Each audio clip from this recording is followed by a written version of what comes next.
Assalamualaikum warahmatullahi wabarakatuh, kids. Hari ini saya akan membahas kisi-kisi PTS IPA semester genap. Jadi, kalian itu akan melaksanakan PTS pada tanggal 8 sampai dengan 16 Maret gitu ya. Kemudian untuk IPA sendiri, materinya itu terdiri dari bab 8 dan bab 9. Bab 8 itu tentang tekanan zat, sedangkan bab 9 itu sistem pernapasan. Kemudian jumlah soalnya itu ada 20 soal pilihan ganda dan 2 soal esai, begitu ya. Nah, untuk kisi-kisinya nomor 1 nih ya, nomor 1 disajikan pernyataan peserta didik dapat menentukan hal-hal yang mempengaruhi besarnya tekanan suatu zat. Nah, di sini soal nomor 1 itu kalian diminta untuk hal-hal apa saja, jadi menunjukkan hal-hal apa saja yang mempengaruhi tekanan, begitu ya.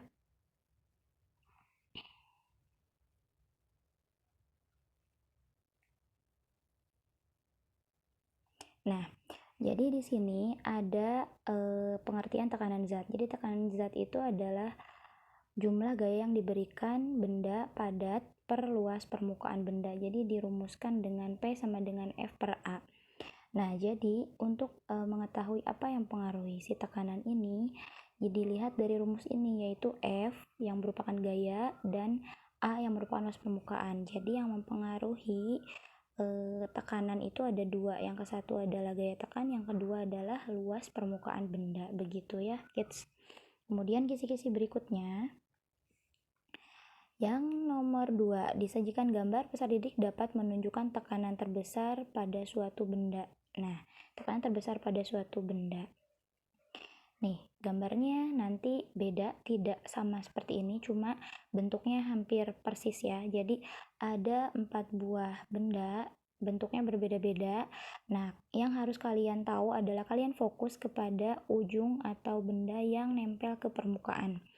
Di sini yang nempel ke permukaannya yang paling kecil ada benda nomor 4, sedangkan yang paling besar, yang paling banyak nempel ke permukaannya ada nomor 2. Nah, semakin kecil benda menempel pada suatu permukaan, maka tekanannya semakin besar. Sedangkan kalau semakin besar benda nempel ke permukaan, maka tekanannya semakin kecil. Contohnya waktu itu pernah saya jelaskan bahwa jika ada jarum dan pensil, kalian tusukkan bersama-sama ke bidang datar. Bidang datarnya itu kertas, maka yang paling cepat menancap adalah jarum, karena jarum itu lebih lancip, lebih kecil daripada ujung pensil ya. Jadi pensil itu lebih runcing, lebih tumpul, maka nanti jarum yang lebih banyak memberikan tekanan terhadap kertas. Begitu juga keempat benda ini, nanti bendanya bisa berbeda-beda, begitu ya kids. Oke, yang selanjutnya nomor 3 ya. Nomor 3 itu ini kisi-kisinya. Sebenarnya nomor 3 dan nomor 7 itu berhubungan dengan hukum tekanan yang terjadi pada benda cair ya. Tekanan yang terjadi pada benda cair. Jadi tidak mengikuti ini typo ya. Oke. Tekanan pada benda cair nih nomor 3 dan nomor 8 ya, bukan nomor 7 juga. Yang membuat isi Pak Samsu ada kesalahan teknis. Nah, untuk soal nomor 3 dan 8 kalian fokus saja kepada apa ya namanya kedalaman suatu zat atau benda. Nah, di sini ada orang yang berbaju kuning dan ada orang yang berbaju pink. Kedua orang tersebut sama-sama menyelam. Nah, perbedaannya di kedalaman. Untuk yang baju kuning itu lebih cetek nyelamnya daripada yang baju pink. Nah, pada tekanan hidrostatis yang harus kalian perhatikan adalah semakin dalam seseorang menyelam, maka tekanan yang dialami oleh orang tersebut itu lebih besar. Kira-kira ya, ini ada baju kuning, ada baju pink, tekanan yang dialami siapakah yang paling besar? Ya sudah jelas, yang lebih dalam menyelam itu yang baju pink, maka tekanan yang dialami lebih banyak adalah atau lebih besar adalah benda orang yang berbaju pink, begitu. Kalau orang ini diganti dengan benda, maka kalian juga harus fokus ke kedalamannya. Ingat, kedalaman itu dihitung dari permukaan air sampai ke bendanya, bukan dari dasar air sampai ke benda. Jadi bukan dari bawah ke atas, tetapi dari atas ke sampai ke bendanya. Begitu ya, itu kedalaman. Oke, yang selanjutnya. Untuk nomor 4, Disajikan gambar, peserta didik dapat menghitung besarnya gaya tekan pada pompa hidrolik. Nah, ini berkaitan dengan hukum Pascal ya. Kita lihat bentuk soalnya seperti apa. Nih. Jadi, ada alat pengangkat mobil ya, seperti ini. Nah, dia itu memiliki luas penampang kecil yang A1 itu 10 cm, sedangkan luas penghisap besarnya itu ada 20 cm. Nah, lalu berat mobil sendiri itu 20.000 Newton. Yang ditanyakan adalah gaya yang harus diberikan untuk mengangkat mobil tersebut. Jadi ini nih, F1 yang harus diberikan untuk menekan si A1 ini agar mobilnya terangkat. Begitu berapa? Nah, diketahui A1 10, A2 20, ini dari sini ya diketahuinya. Kemudian F2 atau gaya pada mobil, gaya beratnya 20.000. Nah, F1-nya belum ada yang ini. Terus hukum Pascal, ini rumusnya adalah P1 sama dengan P2, begitu.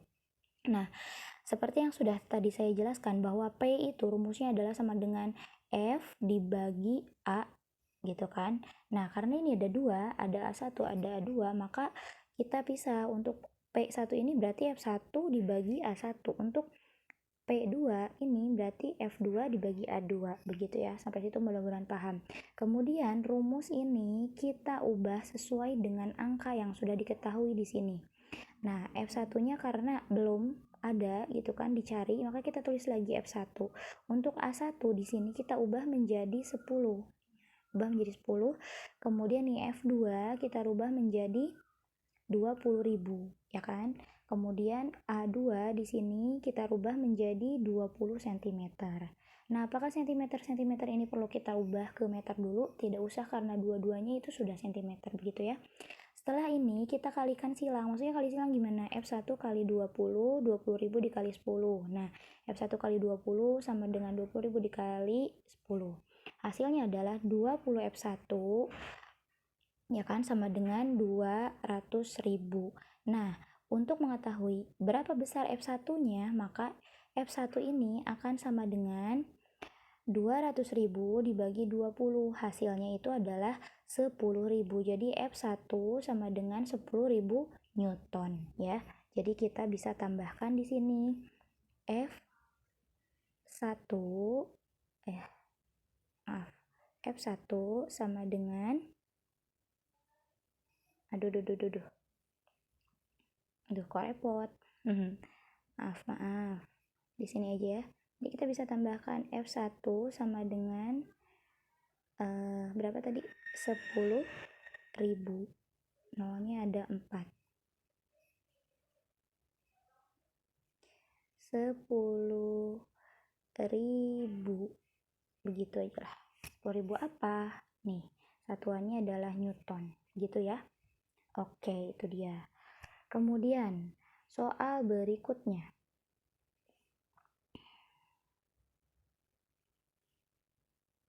Soal berikutnya nomor 5 ya. Disajikan pernyataan peserta didik dapat menentukan hal-hal yang menyebabkan terjadinya pengangkutan zat pada tumbuhan. Jadi ini adalah penerapan penerapan konsep tekanan pada tumbuhan ya. Pada makhluk hidup. Begitu.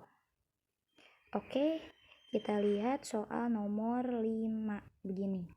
Nah, ini terdapat soal nomor 5 dan 9. Jadi kalian harus tahu pada tumbuhan itu ada faktor-faktor tekanan gitu kan yang menentukan pengangkutan air dari dalam tanah terhadap tubuh tumbuhan itu sendiri. Nah, di sini sudah saya rangkum ada 3 faktor. Pertama, daya kapilaritas batang. Kapilaritas itu apa? Daya hisap batang terhadap air di dalam tanah. Terus ada tekanan akar. Nah, tekanan akar itu ke bawah gitu kan, menekan tanah.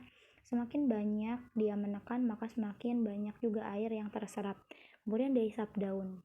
Daun juga bisa menghisap ya. Dia mengalami penguapan ya karena ada cahaya matahari, mengalami penguapan. Nah, ketika terjadi penguapan, artinya dia kekeringan. Nah, saat situasi kering ini dia akan mencari air dari bawah untuk mengalir ke atas. Begitu. Jadi 3 faktor ini harus kalian hafalkan. Oke? Lanjut ke nomor 6. Untuk nomor 6 ya, ini disajikan pernyataan peserta didik dapat menentukan contoh penerapan tekanan gas dalam kehidupan sehari-hari. Penerapan gas, oke? Soalnya nih, ada sebuah gelas gitu kan, diisi air kemudian ditutup dengan kertas HPS, kemudian gelas tersebut dibalik. Nah, pertanyaannya, mengapa air tersebut tidak tumpah saat gelas dibalik? Nah, penjelasannya adalah ketika gelas ini dibalik, ini ada dua zat ya, ada zat cair dan ada gas di luar dari di luar dari gelasnya. Nah, tekanan udara di luar gelas itu lebih besar daripada tekanan air yang ada di dalam gelas, sehingga air di dalam gelas ini tidak tumpah dan tidak membasahi kertas HPS. Itu penjelasannya, begitu ya.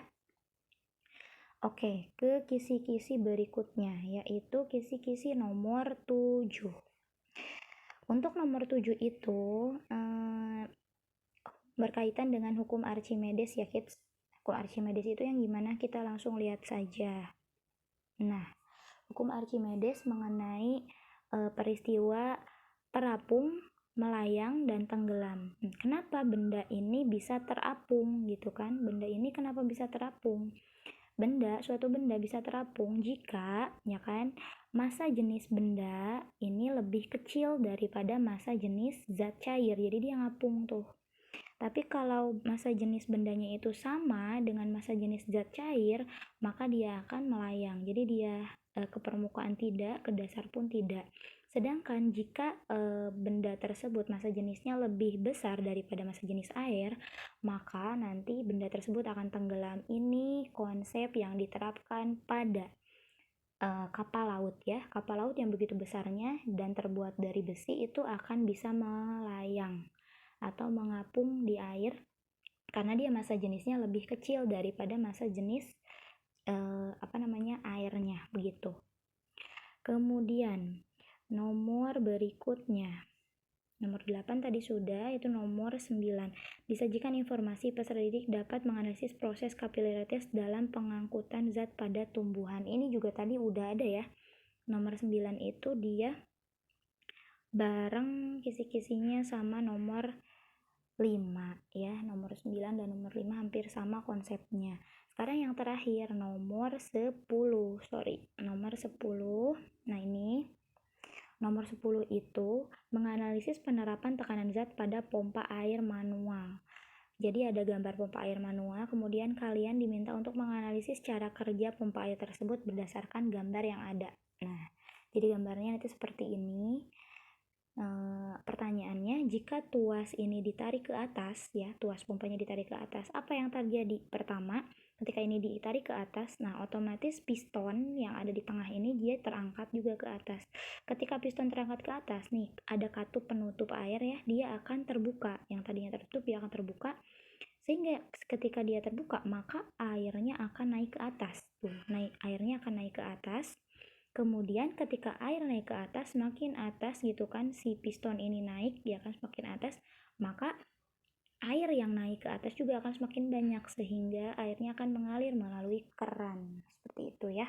Dan sebaliknya, kalau piston ini turun, nah piston ini tadi udah di atas ya, turun ke bawah, maka nanti katupnya tertutup kembali, airnya nanti akan turun dan dari keran yang tadinya airnya mengalir, dia akan berhenti mengalir. Begitu prinsip kerjanya. Oke kids, sekian pembahasan kisi-kisi hari ini. Untuk kisi-kisi selengkapnya ya, dari nomor 11 sampai nomor 20, kemudian kisi-kisi esai nomor 1 dan esai nomor 2 itu akan saya bahas di pertemuan berikutnya. Terima kasih. Wassalamualaikum warahmatullahi wabarakatuh.